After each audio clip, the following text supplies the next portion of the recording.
Hello, everybody, and welcome to another Top 10 edition of Magic Mike's, proudly sponsored by Patreon supporters and CoolStuffInc.com, where you can find cool stuff in stock every day. And check out our co-sponsor, Manipulator, the best tool to enhance your Magic Online experience. Use the code MAGICMIKES for 12% off your next subscription with Manipulator. Meanwhile, my name is Evan Irwin. We get started each week by saying hello to my two co-hosts, Power Dragon. What's up? I think everybody's going to be surprised by what we pick from Eldraine. I think we're going to have some interesting choices. Ruben Bressler. Yeah, our picks are going to be wild. Like, oh, this guy, he professional comedian at one point. Yeah, no one else could possibly have come up with that joke. We also begin with our choice of the top comment from our last top 10, a segment we call Honorable Mention, where Ruben will tell us who is the most eloquent and let us know what card we did not choose as one of our top 10 Commander Masters cards. Because I didn't update my script. That's right. Ruben? I think that our winner is in our Twitch chat. The Maverick Girl Gaming had the comment of the week this week. Follow at the Maverick Girl Gaming on YouTube for one assumes Pauper content, because the comment is also about an addition to Pauper. It's been a minute since I chimed in on one of these top 10s, but I'm honestly a bit shocked that no one here mentioned Dread Return. This classic reanimation spell that is banned in Modern and enables all kind of silly strategies in Eternal formats is now reprinted at Common, putting it into the Pauper format for the first time.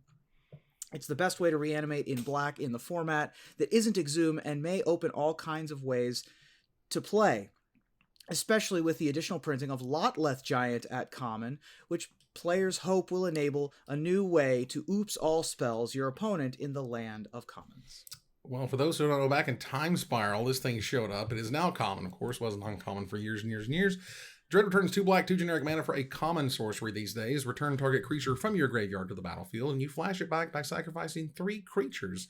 And once upon a time, and there's a great video by Ristic Studies who talked about this, Hogak ran a format into the ground, and this was a star in that deck. So, but I mean, even before that, it was still fantastic. Dredge was a mechanic in Ravnica, but really the standard Dredge deck started taking shape when Dread Return and Bridge from Below superpowered it, so that you could, get a bunch of zombie tokens, maybe reanimate something like a Stalking Vengeance or a Flamekin Zealot, and then go to town. So it's been a premier reanimation spell ever since its printing in the mid-2000s.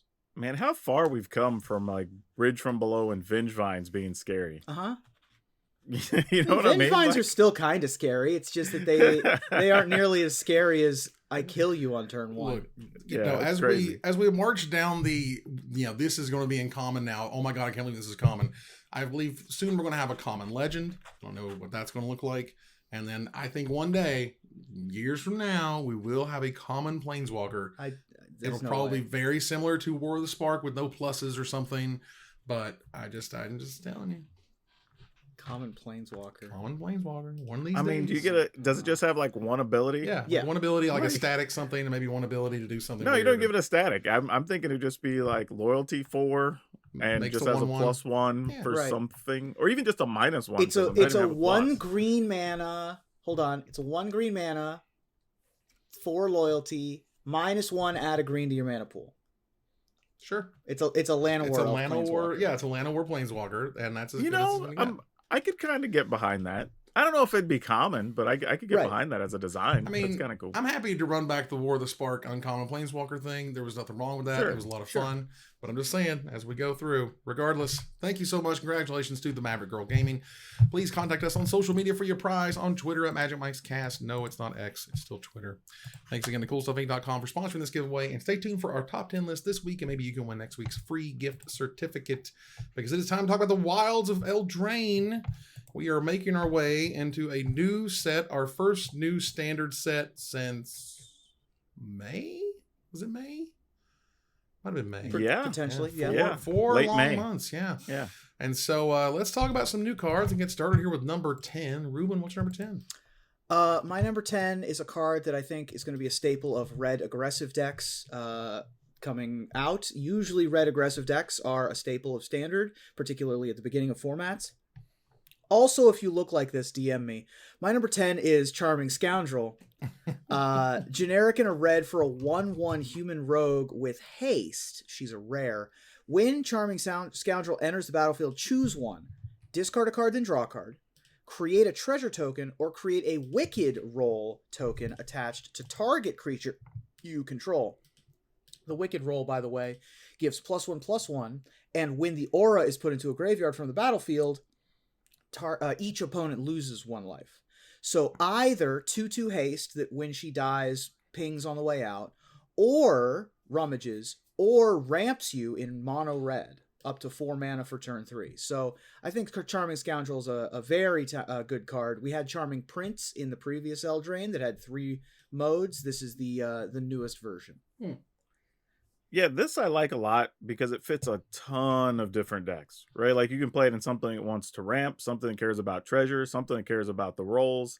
Like if you're playing some haste creature, whatever, like so many things. It triggers celebration by itself on some cards if you're playing limited. Like there's a billion things this card does, and I expect we're going to see it in a lot of deck lists. Yeah, this is also our first card, and well, of the list, but regardless, the one that features rolls. And rolls are interesting. Rolls are great, by the way. That's definitely something I learned in the limited event or the preview event, was anything that makes a roll is awesome, and rolls are great. And the only thing I don't like about rolls is there's so damn many of them. Because if you don't tell me what the Wicked does or what the Curse does, I often get them confused, because I could literally argue that both of them could do both of what they do. Sure. But regardless, 8 different rolls is a lot, but this thing does a lot, and I love it for that reason. And again, as you mentioned, with being in so many different archetypes, that makes this thing a winner, and I love it. And of course, the pun being the charmed cycle of cards. The fact that we have a creature that has 3 modes makes it a charm. So. Hey, I want the rest of the cycle now, right?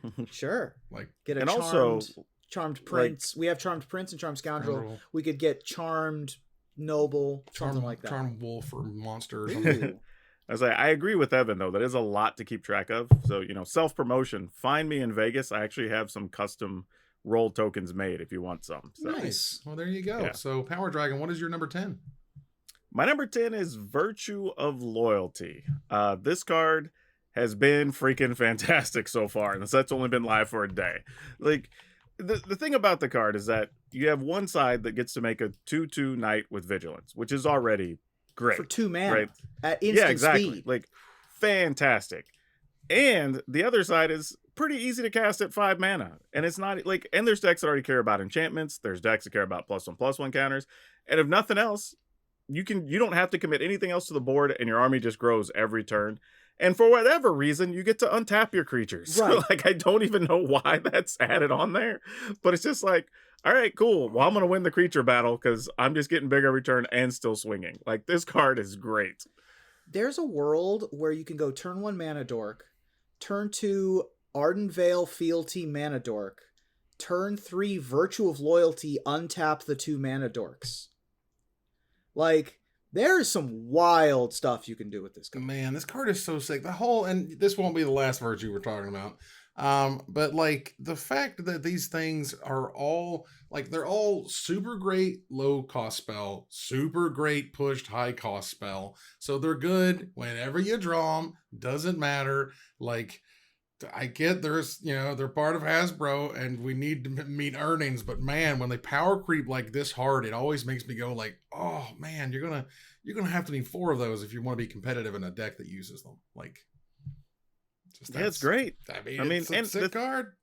And to your point, like, the adventure side is actually just a fairly reasonable playable card, right? It's a fine no, card. we play the the recruitment whatever that you get to make 2 1/1s for 2 mana. It's like, why not get a 2/2 instead? Yeah, raise the alarm type, whatever, And sometimes it's important to have tokens, sometimes it's important to have bodies. It's Magic, we get it. But regardless, it's just incredible to be like, damn, everything on this card is pushed. Everything on these virtues are like at the top mana cost they could be, or the lowest rather, for their abilities. Either way, so let's move on here to my number 10. This is a card that when I read it, I'm just like, you get the tingles. You get the tingles in the back. I've been playing a long time. I've been looking at Magic cards a long time. And when I see a 1 mana 3/3 Ward 2 flyer, the hairs, they come right up on the back of the neck and they go, are you sure that card ain't really crazy good? Sleep Cursed Fairy is 1 blue mana for a fairy wizard that's rare. It's a 3/3 flying ward 2 generic mana. Sleep Cursed Fairy enters the battlefield with enters the battlefield tapped with 3 stun counters on it. If it would become untapped, remove a stun counter from it instead. And for 1 blue and a generic mana, you can untap Sleep Cursed Fairy, which basically means 1 blue and a generic mana to take a stun counter off of it. But again, you can do this, turn 1, the fairy, turn 2, she takes 1, and then you take 1, and then turn 3, she's ready to untap the turn after that one. So, like, again, one of those things where, like, I got a hankering. This card is way better for a variety of reasons. Like, you got to remove tokens from things, you got to remove counters from things, you move counters around on stuff, and there we are.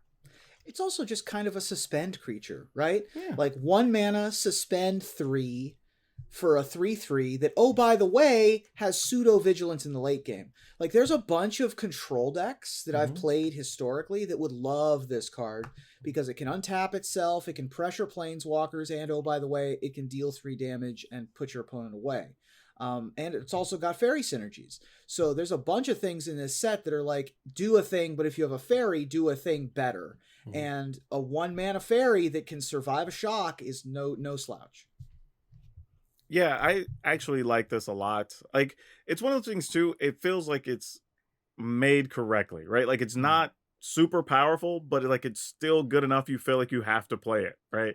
And like you're saying, because of the fairy synergies, you sort of have to have it because it's a 1 mana thing that unlocks everything else.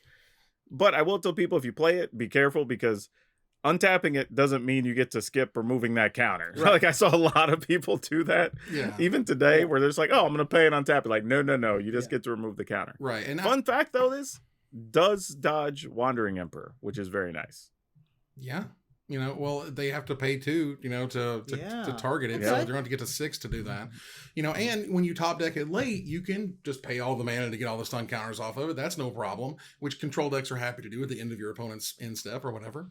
So yeah, again, just felt a hankering on that one. We're gonna move on here to number 9. Mine is higher on somebody else's list, but it's still very, very good. Ruben, what's number 9? My number 9, I feel like could have been the poster child to the set. I don't really know what the poster child to the set is. It could be the Fae touched Boros card. It could be one of the siblings, Will and Rowan.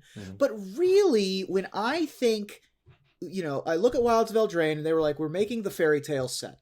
What is the fairy tale character? And it's Mother Goose, in my opinion. And we got the Goose Mother, which is a hilarious play on that, and they've translated it wonderfully. And, Hydroid Crisis, this is not. And we've been really high on Simic cards in the last 5 or so years. So this is not the best Simic card that's ever come out of an Eldraine set, but it's not great. The Goose Mother is an X green-blue legendary creature bird hydra with flying that is a 2/2. Enters the battlefield with X +1/+1 counters on it. When it enters the battlefield, make half X food tokens rounded up. Whenever the Goose Mother attacks, you may sacrifice a food. If you do, draw a card. So you get all those sacrifice food synergies. It's a 2/2 flyer for 2. It's a 3/3 flyer for 3 that makes a food. It's a 4/4 flyer for 4 that makes a food. Like, those numbers are already good enough. The fact that it draws cards incidentally if you have other food makers is also great. Yeah, this is a the card. Food Droid Cracers is very cool. like, I think that's going to be the biggest thing, is just figuring out, like, where does this fit in a food deck? Because, man, if you make it work, just getting all those bonus cards on top of having a really big creature is just going to be tough to deal with.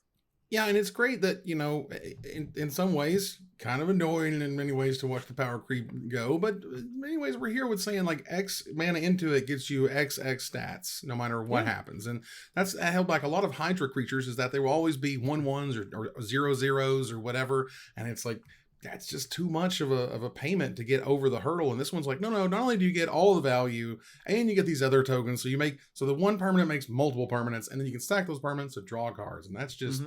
It just ticks all the boxes. Also triggers Celebration once you hit 3 mana. There you go. So yeah, 3 mana, 3/3 flyer, makes a token. Like, that's good, clean living. And a 5/5 is going to eat every dragon. Yeah. So, then it only goes up from there, like Hydroid Crisis. I'm pro eating dragons. Power Dragon, what's number 9? Well, we're gonna have to wait till we get to number 8 because mine is higher on somebody else's list. It sounds like. Sometimes we have a number that's all higher than everybody's, and that's a little wild. But moving here to number 8, I'll go ahead and tackle my number 8. Speaking of dragons, and the fact that we've been through a lot of dragons. We've been through the gold spans and onward. We've seen a lot of times where they want to play or pay rather 5 mana for an awesome dragon, or even 4 mana for an awesome dragon.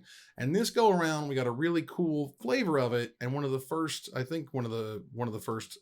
sort of off-color adventures in Decadent Dragon. So at first, it has an adventure that's a black and 2 generic mana. That is an instant called Expensive Taste. And you exile the top 2 cards of target opponent's library face down. You may look at and play those cards for as long as they remain exiled.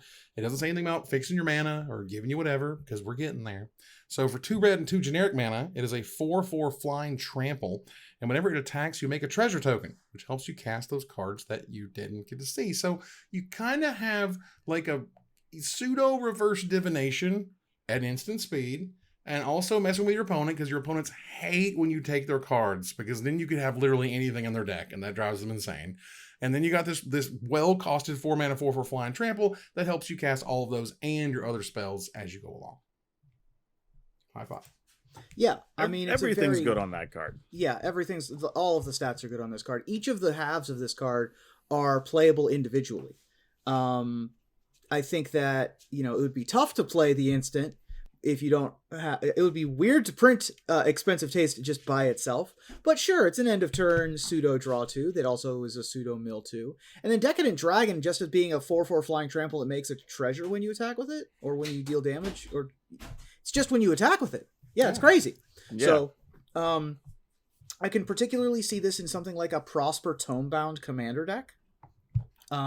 There's a bunch of really like either treasure commanders or play things from exile commanders that would really benefit from this card.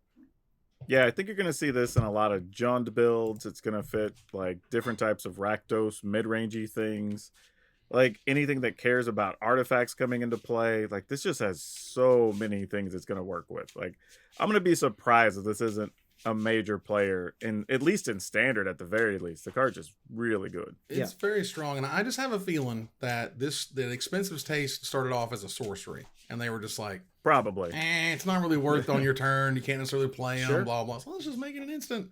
Go. Fine. Yeah. Cool. All right, let's move on here to Ruben's number 8. What you got? So my number 8 is a card that I don't know. I don't think I've heard any chatter about. But I read it, and maybe I'm wrong. I don't see all of the chatter, but this card seems bananas to me, and I'm confused why it isn't getting more hype. My number 8 is Heartflame Duelist. Oh yeah. Is there chatter on this card? I'm just missing it, maybe? I haven't seen much, but I will tell you, I had it in my Knights deck, and it was a superstar. Okay, yeah, because it seems insane. Yeah. Heartflame Duelist also has Heartflame Slash, which is a 3 mana instant adventure that's red. So 2 generic and a red, deal 3 damage to any target.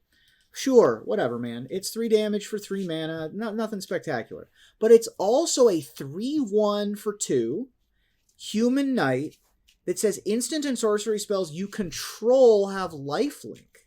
So it combos well with additional copies of itself because those future Heartflame Slashes gain lifelink. And everything you have already gains lifelink. So all your shocks, all your incinerates from there on out can dig you out of a hole. It seems insane. And it's also really good. There are mono white deal 3 damage to an attacker or blocker cards that would also affect this. Yeah, that's a good point. That's not something I really considered, but there's a lot of those like deal 3 to an attacker, exile the creature type things. So like, yeah, if you build around that, they could be pretty good. I mean, the card's also just fairly statted being a 3/1, right? It's just a big body. It just does so much work, honestly. Like it's very unassuming, but the first time you play with it, you're like, oh yeah, this thing's the truth.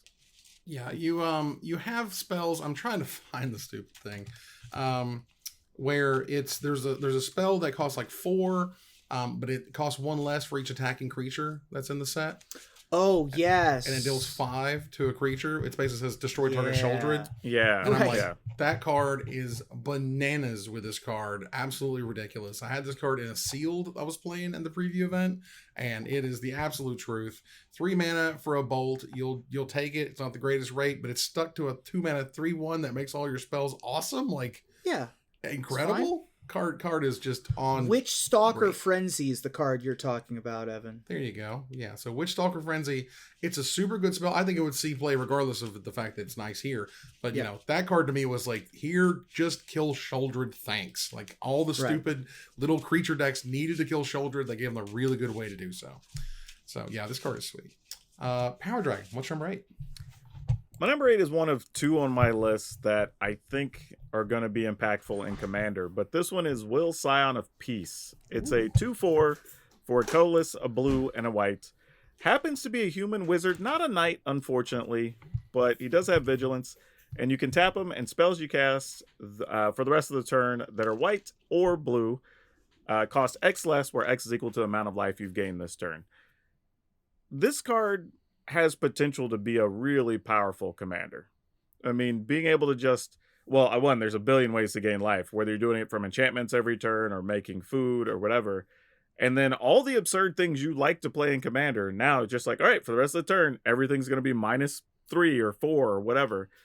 You know, there's some cards you can draw and gain life. And then immediately you can play all those things you just picked up. Like this thing with like a Sphinx's Revelation or whatever. I was just going to say, Sphinx's Revelation before or after. Yeah, it's just dumb, right? Like you're like, okay, I drew 6. Now I get to play all these things at a discount for like, this is great. Gosh, so, if only there was like this sick mythic enchantment that would untap all of your creatures and put counters on them at the end of turn. Jesus right, that too. Yeah.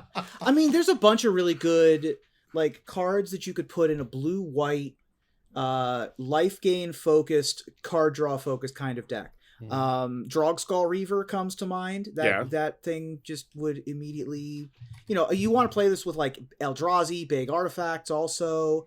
Combos really nicely with Alhammeret's Archive to double up all of that life gain as well. There's some really interesting things to be done with Will.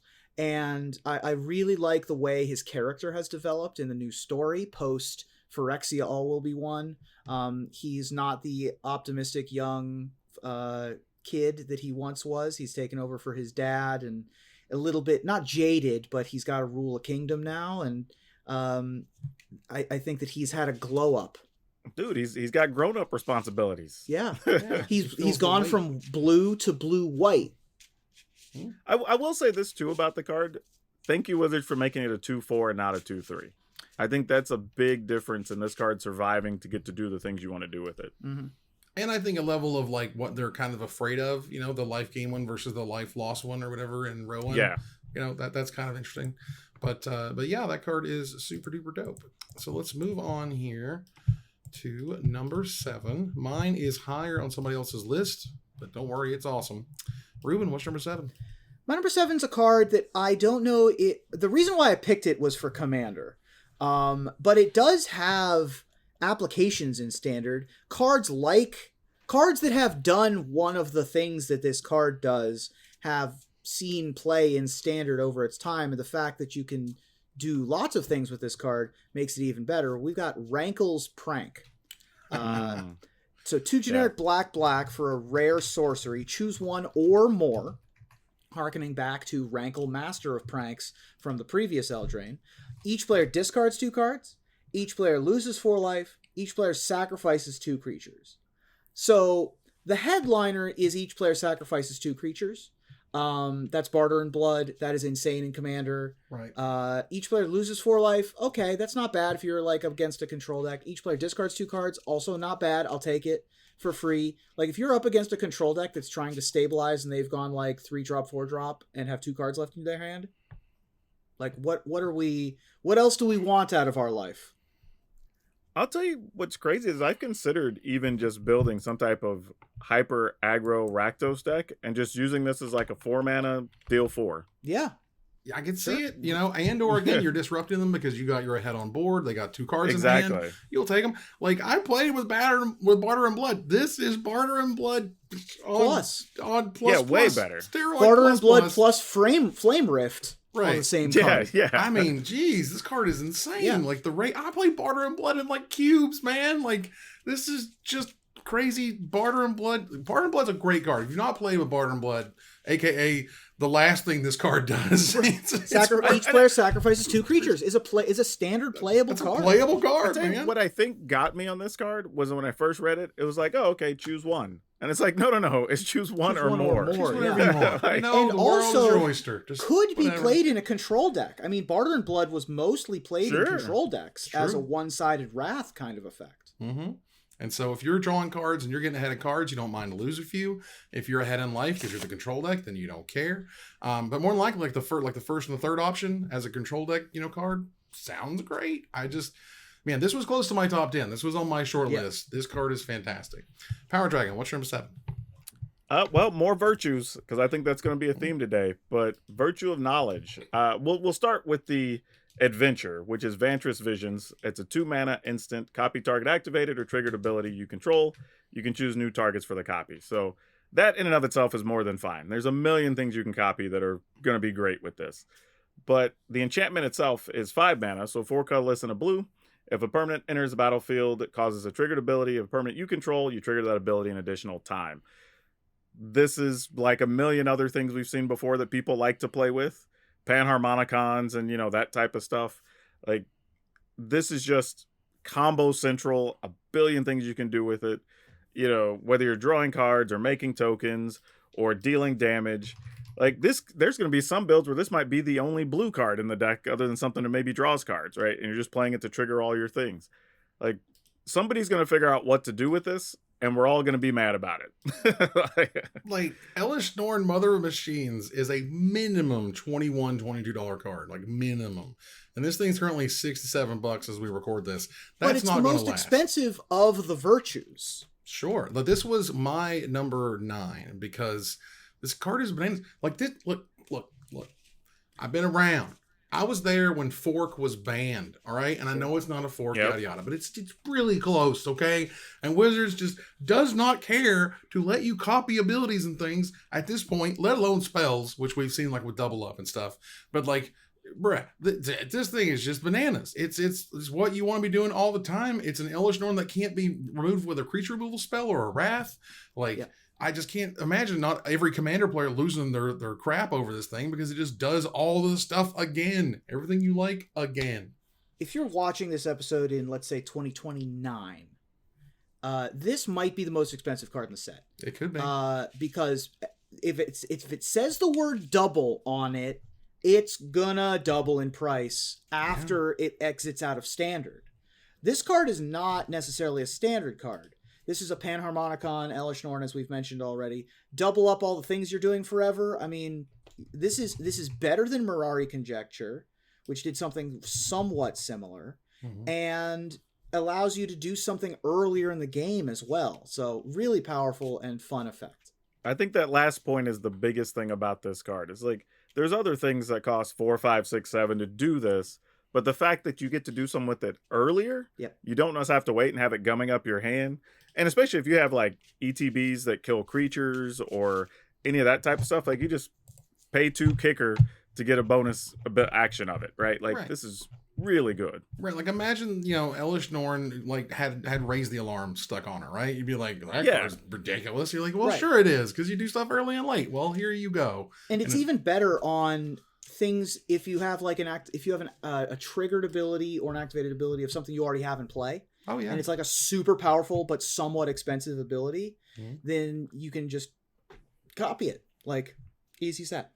And copy Planeswalker abilities, copy weird tap stuff you're doing with Hilda or whatever. If you're playing that thing, that card's amazing. All sorts of cool stuff. Let's move on here to number 6.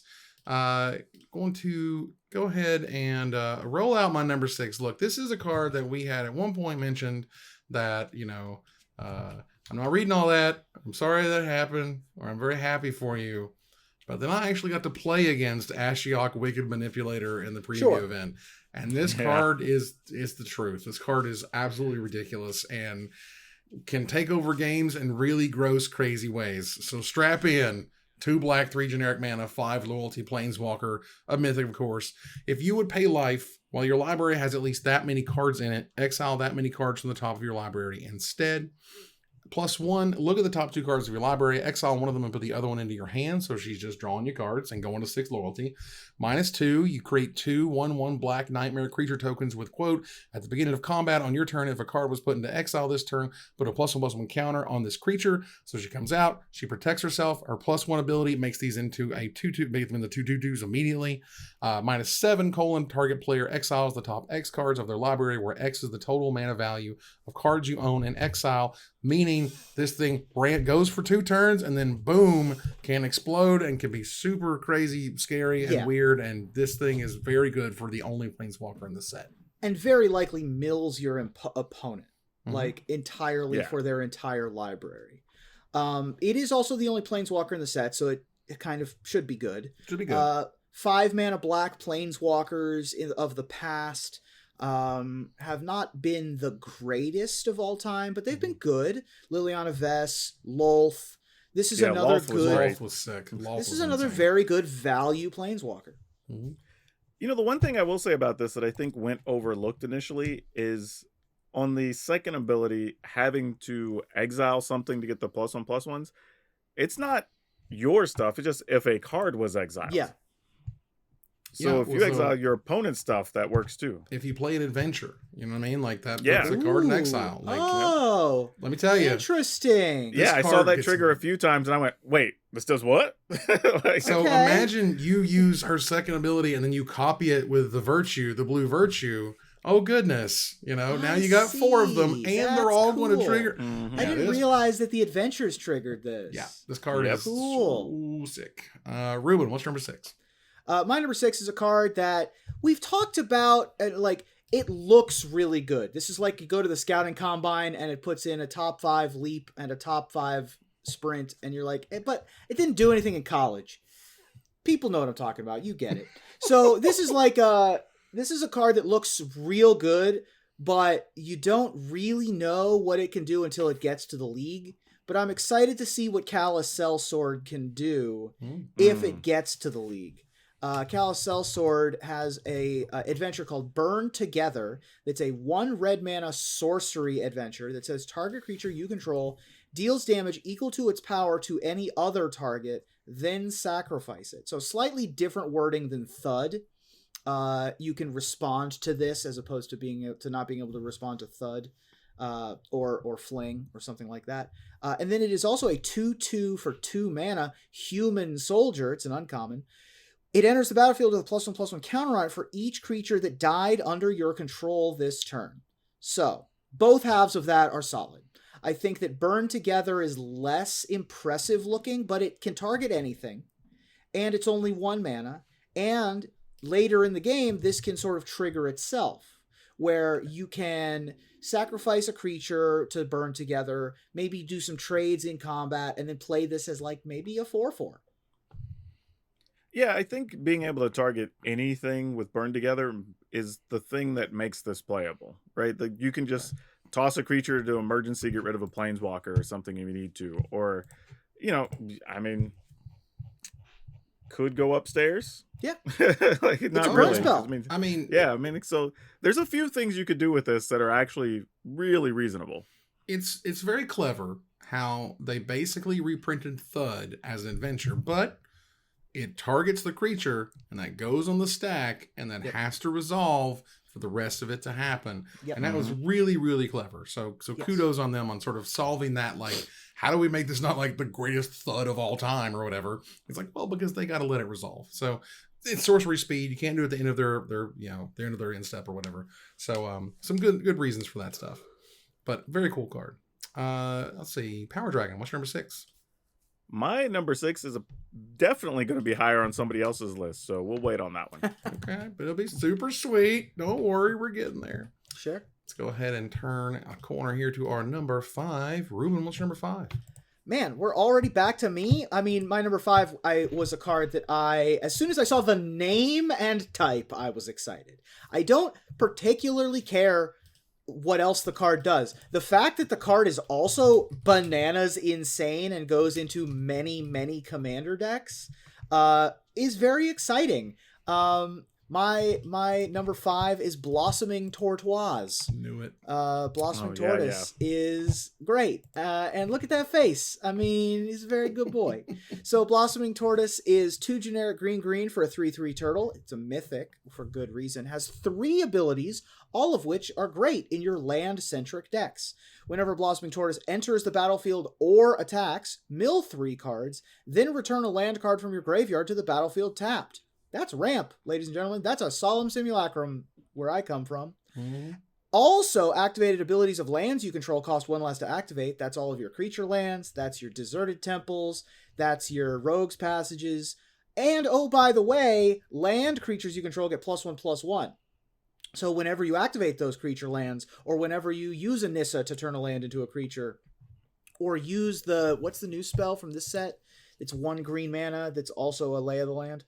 Oh, yeah. Brave the Wilds. Yeah, that's a good one, too. All of that gets pumped up by the good turtle boy here. I mean, goes... The number of commanders that are land-centric commanders is nearly endless. There's like 5 green-blue lands enter the battlefield's commanders, from like Tatiova to Agar. Then there's also like Soul of Windgrace, Nine Fingers Keen... Like, there's a bunch of 3-color, not to mention the various sundry Gitrog monsters that exist. Well, Lord Windgrace himself. That's right, Lord Windgrace as well. So there's a ton of great things that the Blossoming Tortoise goes into. Yeah, I had some fun playing with this card, man. Especially when you're playing, like, the blue-green creature land that costs, I think, like, 5 to activate or something. Yeah. This thing just shrinking that cost changed everything in those matchups. Like... And just as a bonus, occasionally you're like, you know what? I'm gonna let the turtle get in and get some because I'm getting another land. So there's a lot this card does. It was a lot of fun to play with. I'm a little shocked they didn't make like a special story book version of this. You know what I mean? In terms of the collector packs don't have it, because this is going to be a very expensive card one day. I feel like we're going through a lot of cards that like these days are $6-7. This card's like less. This is like a little over $5 right now. This card's gonna be really expensive one day, and people are going like, "Wait a minute, why didn't I sleep on the turtle? It does everything. Like, don't sleep on the turtle." Like, I just realized, like, we did get a tortoise and we did get a hare, but we didn't really tie them together. I did think about this. I was like, why didn't we get a tortoise and a hare? Because we got this and we got a hare. Technically, that's Aesop's Fables, as opposed to a fairy tale, like a 1700s European fairy tale, whereas Aesop's Fables are older and from another continent. So they could have done it. I don't know if we would have really cared or made that distinction. They could have done it. I was trying to equivocate why they didn't. I didn't give them an excuse for why they did. Well, let's just be thematic here and go ahead and get the hare involved, because my number 5 is Regal Bunacorn. Hey, there he is. This card is silly. What in the hell happened? I didn't even see this one coming, let alone the ability. Like, what? For a white and generic mana, it's a rare rabbit unicorn. First of all, rabbit unicorn. It's a star, and its power and toughness are each equal to the number of non-land permanents you control. That gets out of hand so quickly. This isn't the number of creatures you control, which they eventually lowered all the way down to common status. Remember that was a rare ability? They're like, now it's like, whatever, man. You got non-land permanents, you got tokens, you got food tokens, you got treasure, you got blood. Whatever, man. The Bunacorn reigns supreme. Like... Cool. At least it was 2 basically irrelevant creature type, but this definitely does combo really interestingly with a lot of cards. I mean, whenever something enters the battlefield, make a food. Whenever something enters the battlefield, make some rats. Right? Sacrifice or whatever. Make a bunch of treasures. Like, this thing can get huge. Make some rolls, right? Make a roll token, everybody, and this thing gets huge. Well, like, you can, ossification. Remove a creature, get a +1/+1 on your Bunacorn. I mean, like, it's just silliness that this card allows. And to be honest, like, I was kind of resisting a little bit calling this, like, the new Tarmogoyf, but this might just be better than Tarmogoyf. It might be. Like, and that's crazy to say, but it might legitly be.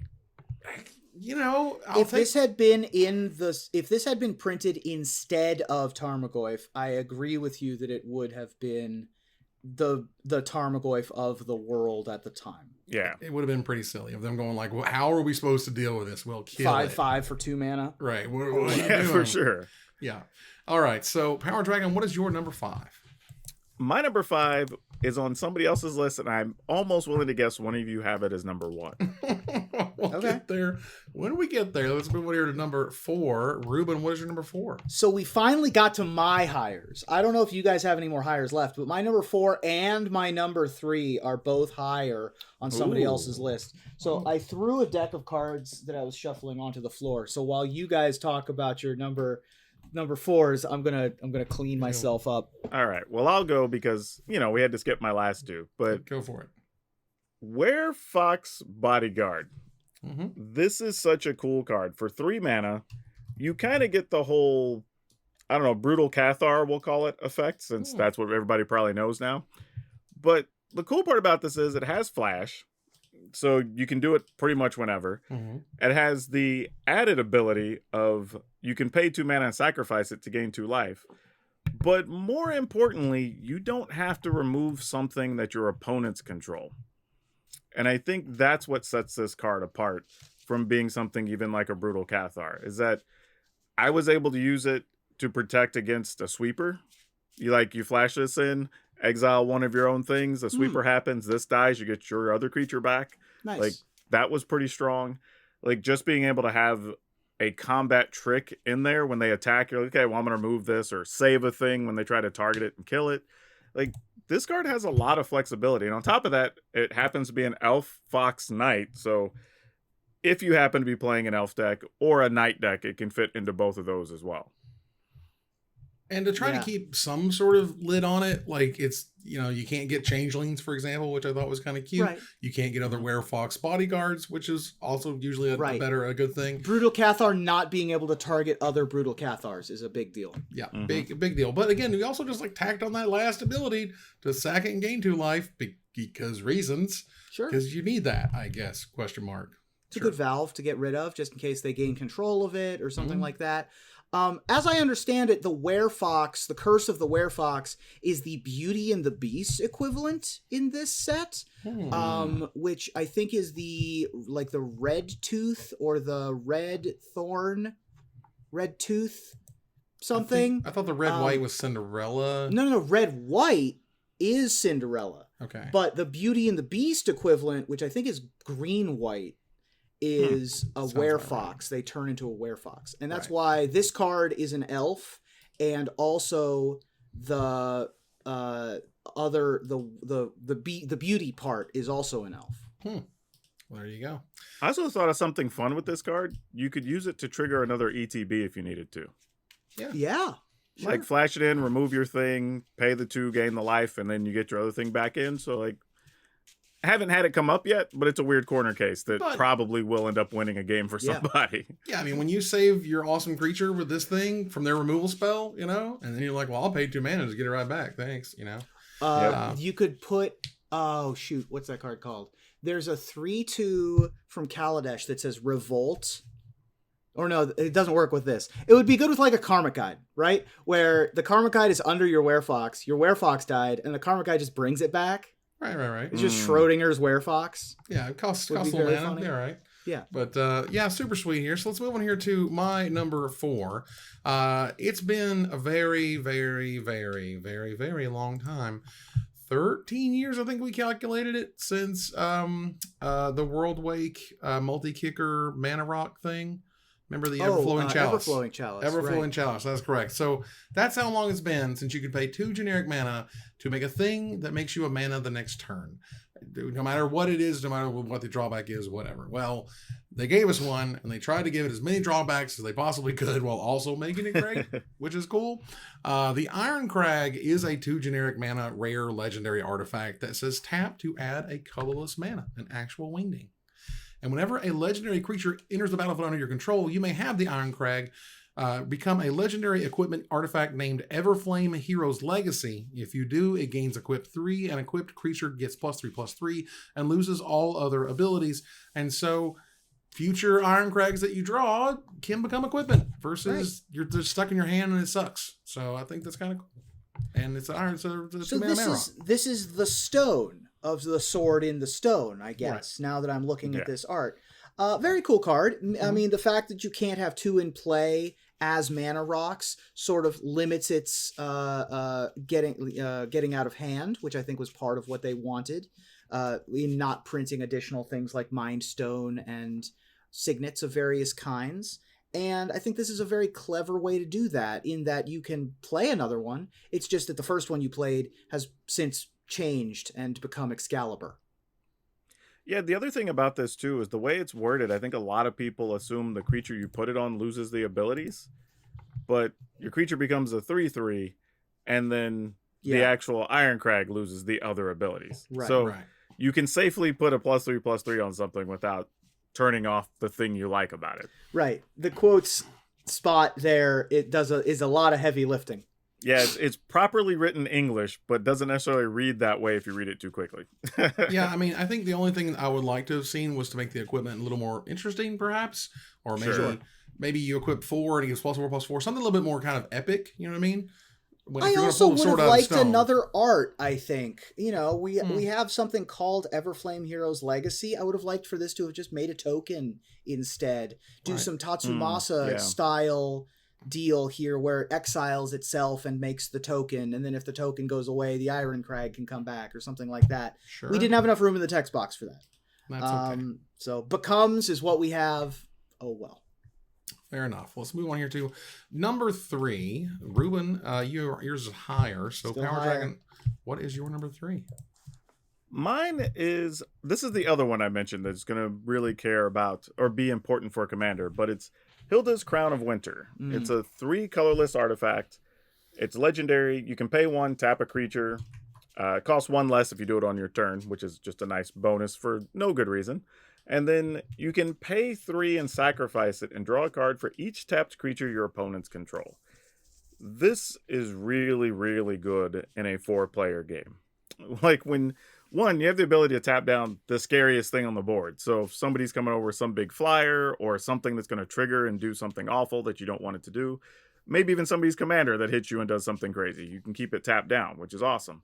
But if everybody even is just attacking each other, there's a point where you might be able to crack this and draw like 8 or 9 cards, like for very little investment. Like the opportunity cost is very low on this card. Like, yeah, this is one I expect to see people play quite a bit. Well, as a man who grew up as a teenager and absolutely loved Icy Manipulator, and I thought Icy Manipulator was the coolest looking card in Ice Age. It still is great with the Bone Crank and all that. This card's fantastic. I love the fact that they actually turned it into a thing. If your opponent's creatures get tapped or whatever, do a thing, do a stuff. I think that's brilliant. They've never done stuff like that before. That's great. And the value is just all here. It's value in terms of like where it is on the mana cost and the effect you're getting, and that's cool. It's based on historical sort of, abilities to do the things that do this effect. This is very balanced and fine, but ultimately it's really exciting in multiplayer, like you said, but also still very useful in limited and or constructed if that becomes a thing, because if it does, this is going to be a thing. This card is sweet.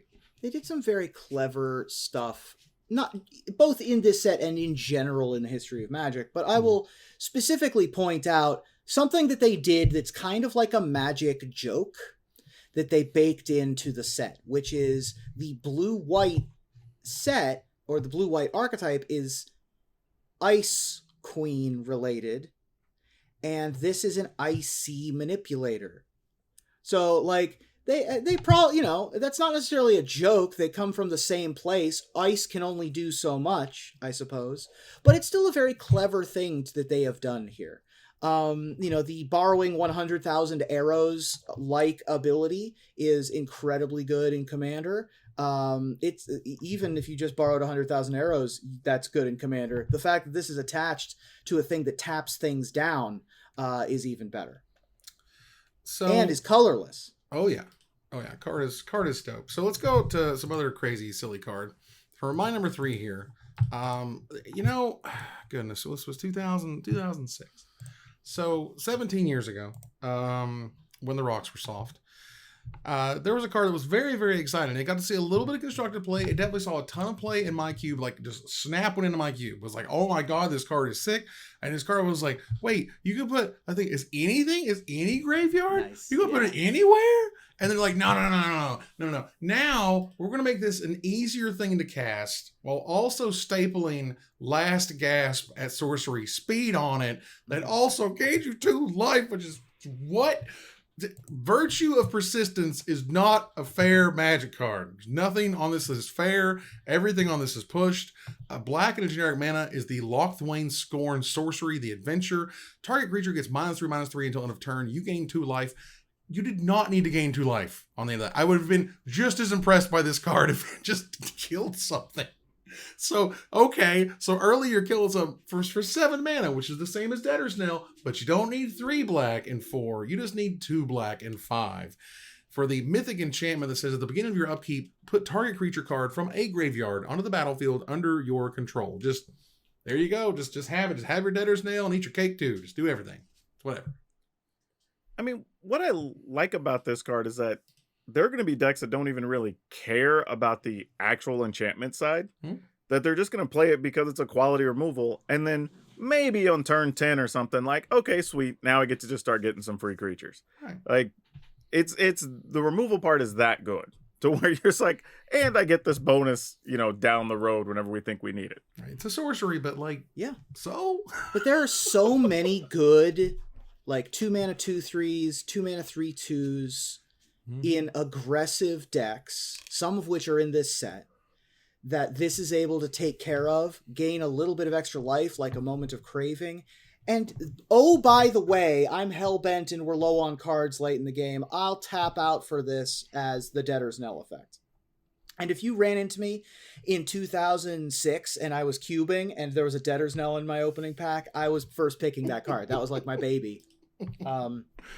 So yeah, I love this thing. This card's so silly. I was like, when I went back and I looked at Debtor's Knell and like the cost, and I was like, are you for real? Now you could play Debtor's Knell in a mono white or a white blue deck, which I did very often with like turn 4 Wrath to play a Debtor's Knell kind of deal. But you mostly played it in black 1-for-1 removal decks for sure. Yeah. So let's move on here to our number 2. We all have them. Power Dragon, what is your number 2?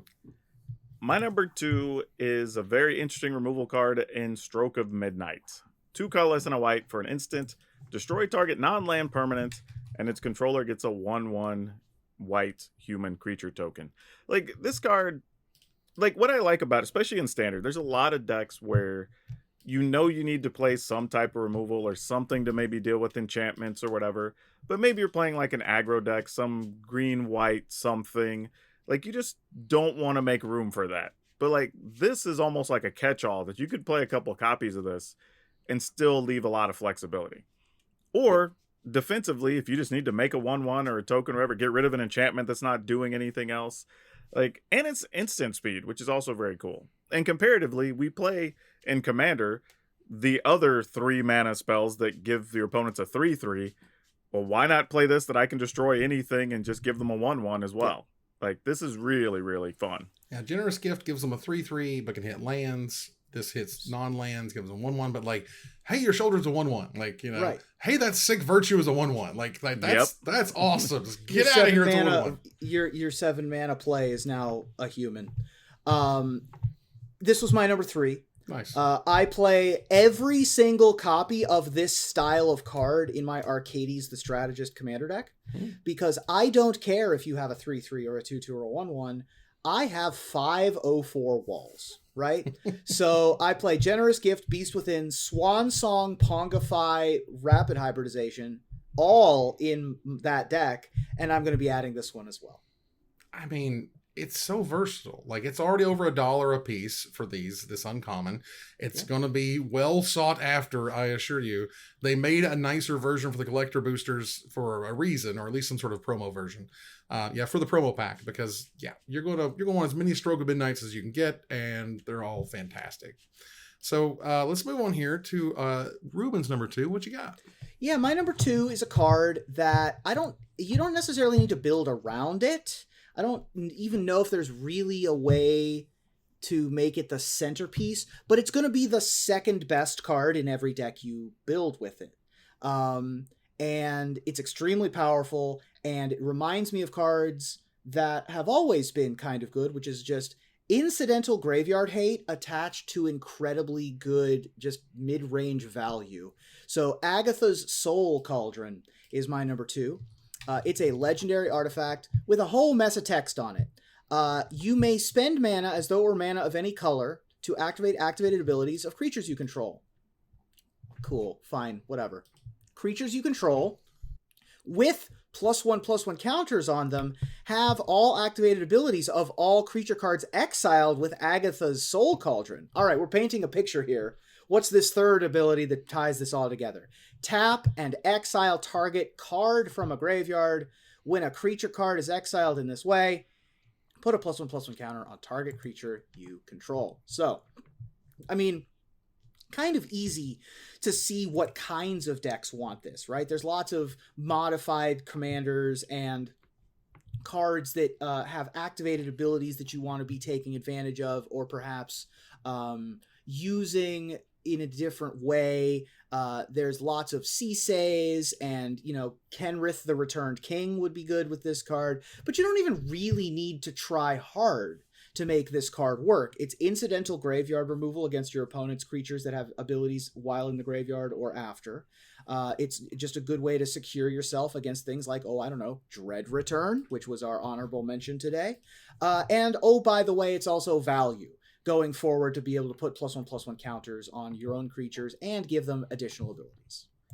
Yeah, this was my number 9, and for a lot of what you're saying, you know, it's already just good to remove problematic cards from opponent's graveyard, but you can even remove your own and you can build around it, and it has like significant upside. Because I feel like a lot of times, especially let's say you're playing Arena and you're playing best of one, right? Like, you don't really want to put a lot of those graveyard removal type cards in your deck. Occasionally you'd see people playing like unlicensed Hearse, you know, because you can at least turn it into a creature. But this has way more upside, being able to do some really cool stuff with it if you build around it. But even if you don't, it's just a decent card. Like, really, really good for just 2 mana. Yeah, it's wild when you, like, it's always like, for me, I always just kind of like clamp down, like, okay, it's a 2-mana mythic. And not only is it a 2-mana mythic, it's a 2-mana artifact mythic. And you kind of like, okay, we gotta hold on. Like, 2-mana artifact mythics include like Arcbound Ravager, which is a card. You know what I mean? Like, or just silly stuff like Sitting in a Bottle. Like, what's going on there? But like, either way, this card is super sweet. It's the second most expensive card in the set. It's one of those cards that can go in more or less any deck you want it to. Like, it just kind of makes everything you're playing good. It messes with their graveyard whenever you want.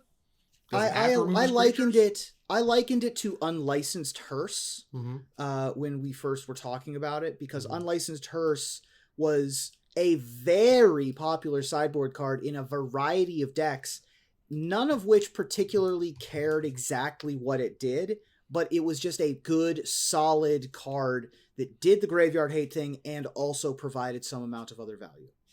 Yeah, I'm looking at, like, you know, 2-mana mythics, right? And you're in the Umazawa's Jitte, you know, Scroll Grim Rack, Flayer. Painter's Servant, like, you know what I mean? Like, there's some heavy hitters near, and yeah, there's Surge Engines or whatever, but regardless, like, this card is very, very good for what it does.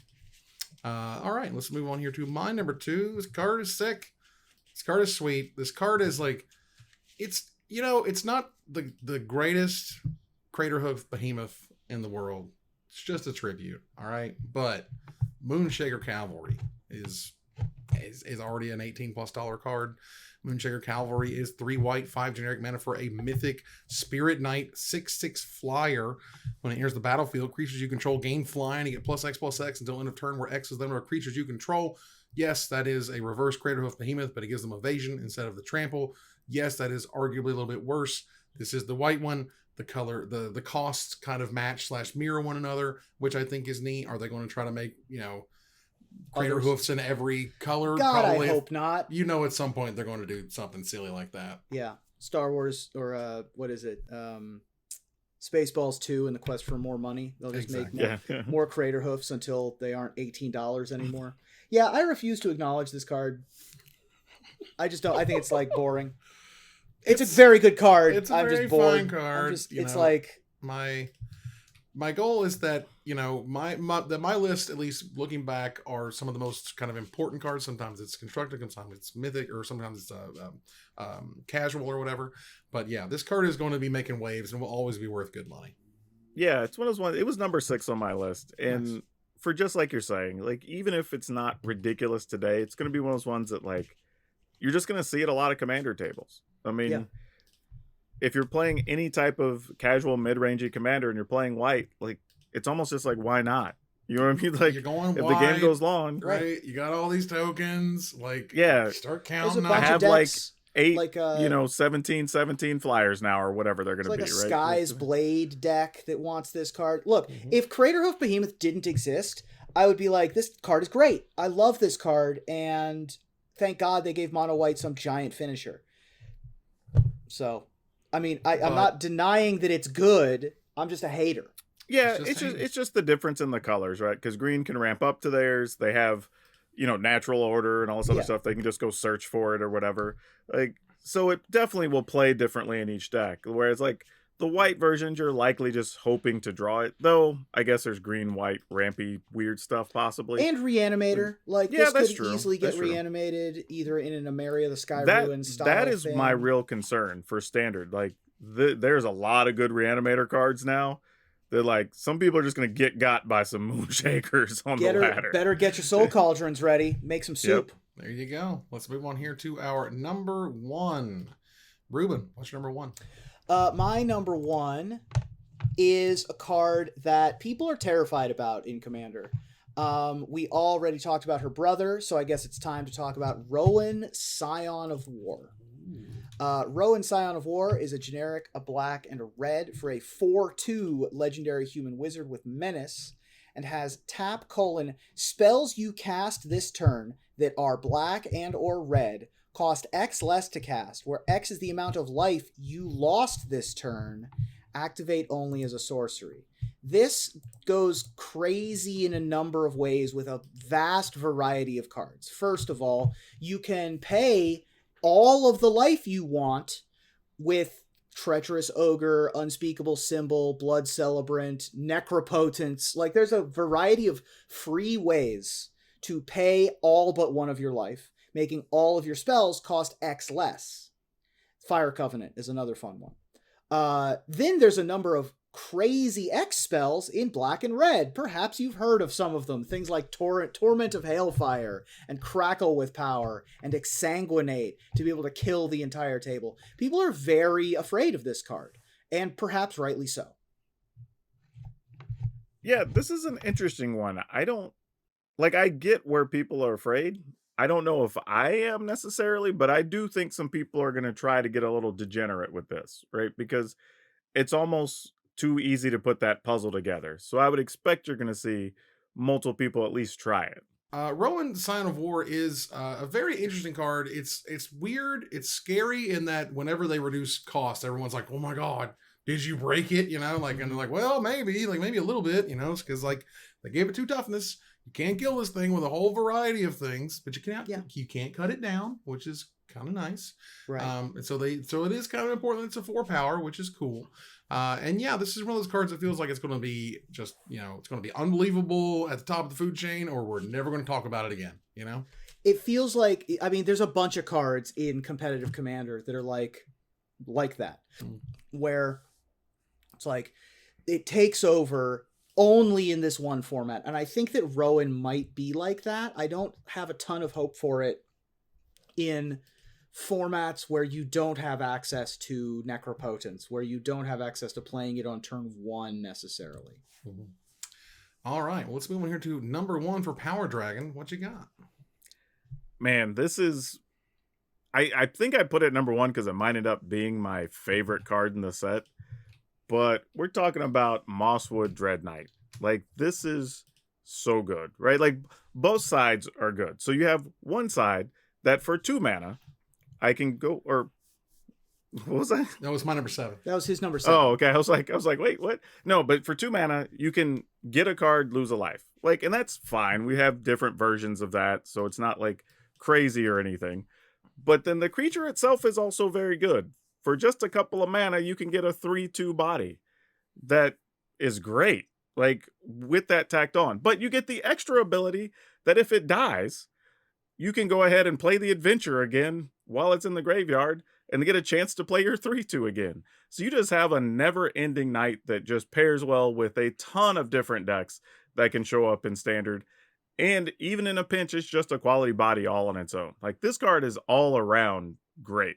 Yeah, I mean, for a black and a generic to lose a card, draw a life, okay. A green and generic for a 3/2 trample, fantastic. And they're like, oh, by the way, you can just keep doing that. And you're like, you just keep doing that? And they're like, you just keep doing that. This reminds me in some ways of like the Den Protector, Ripjaw Raptor, or whatever that other card was, Death Mist Raptor, kind of setup in that you can't really get rid of this card.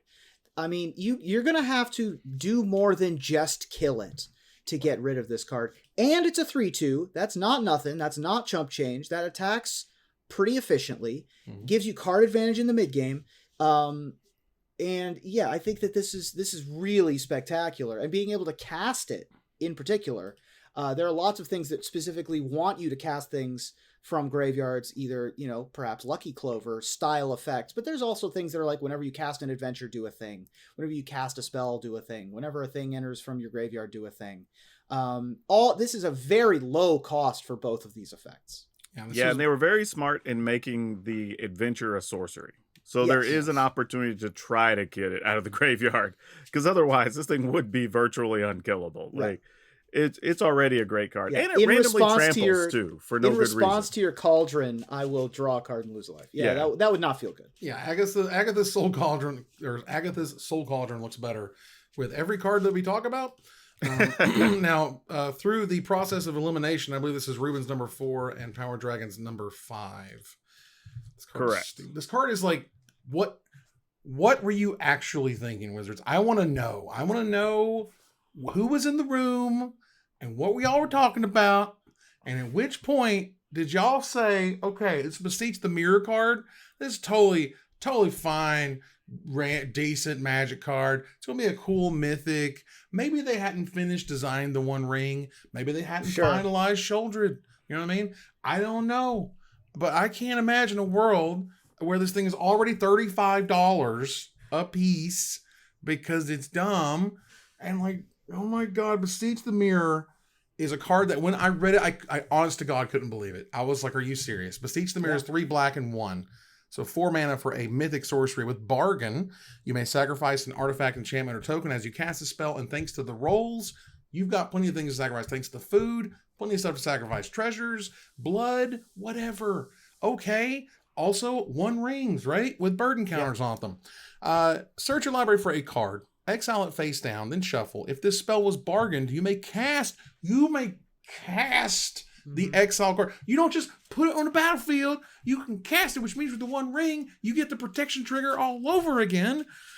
And okay, you may cast the exile card without paying its mana cost if that spell's mana is 4 or less. Put the exile card into your hand if it wasn't cast this way. You're always going to cast it. Whatever you're going to get with this thing, you're going to cast it. There's no question about that. You're not getting a 5-drop. You're not getting a 6-drop. You're getting Sheoldreds. You're getting 1 rings. Like maybe you get Bowmasters or something. But like, what the hell are they doing? What's going on with this card? Let me tell you an even crazier story, because we're thinking like, oh, okay, you can get Sheoldreds and do all this ridiculousness. I played against a deck earlier, wasn't even getting Sheoldreds. Like, they had it in the deck so they could go get Wandering Emperors and Depopulates. I love that. That's great. That's really you went to do it, and I'm like, oh, okay, obviously we're gonna go get Sheoldred here, and then like Depopulate happened, and I'm like, good. Well, yeah, that too, I guess. Sure. I mean, if the like, best why card, not? if you want, this is a bring to light situation, right? Yeah. Where you basically can have a toolbox of 4 mana things that you can go get. So if you need a Depopulate, if you need a Wandering Emperor, if you need a 1 ring, whatever it is you want or need, you can go get. And oh, by the way, you can also go get Tendrils of Agony, and it itself is a spell, right? So there's lots of crazy stuff that you can do with this card, even as far back as Vintage. I just, I'm a man grows up in a world with a Diabolic Tutor.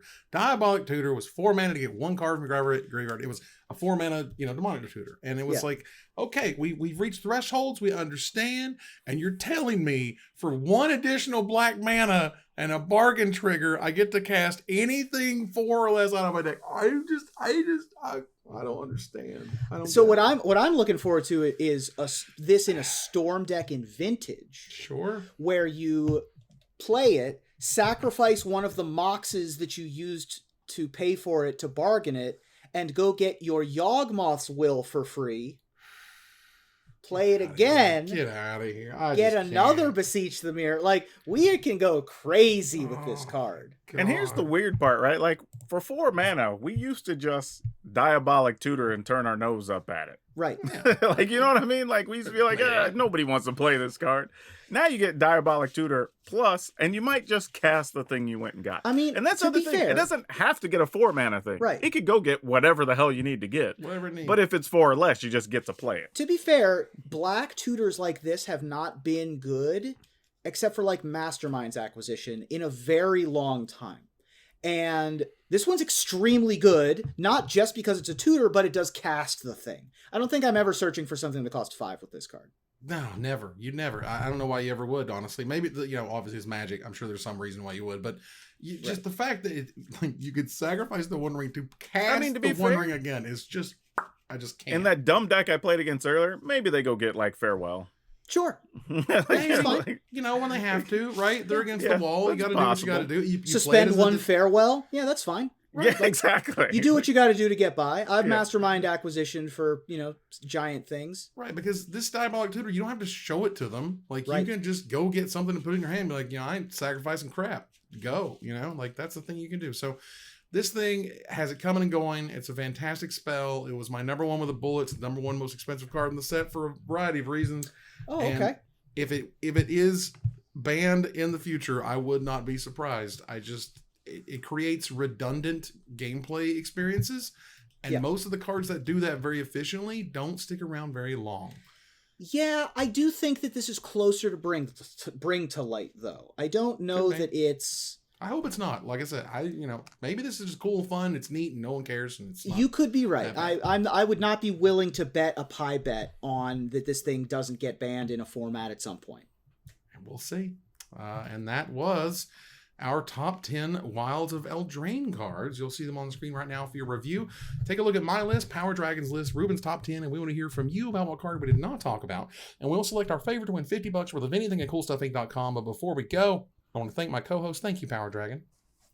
As always, it's good to be here. And thanks, chat, for being awesome. Yeah. Thank you, Ruben.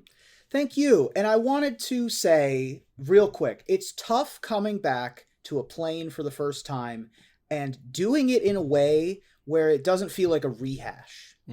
And I don't think that this felt like a rehash. And it also didn't feel like a total departure. We didn't get a Battle for Zendikar experience. We didn't get a weird return where it was like, why are we coming back? We're just doing the same thing over and over again. Right. Like, I feel like Shadows over Innistrad was very much like another Innistrad. You know what I mean? Like, they tried to do it with Innistrad. They tried to be like, no, this is cosmic horror as opposed to gothic horror. Right.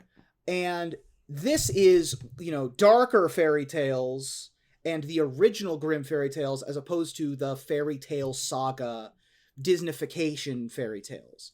And I think they did it. I think that they successfully bridged that gap where we did get some darker stuff. We did get some interesting change from what we had the previous time around.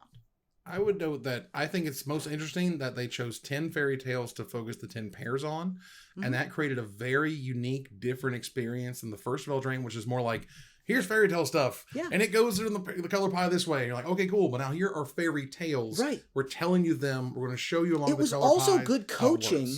It's also good coaching for new people to be like, oh, this is a Hansel and Gretel card, so I'll draft it in my black-green deck. Like, that makes sense to everybody. It's a lot easier of a set to grok than a lot of Magic sets. There you go. So let's go ahead and turn to our final slide. I want to thank our sponsor, CoolStuffInc.com, our co-sponsor, Maniplators.com, my co-host, Power Dragon and Ruben Bressler. You guys for watching and listening. I hope you support us at patreon.com/magicmics.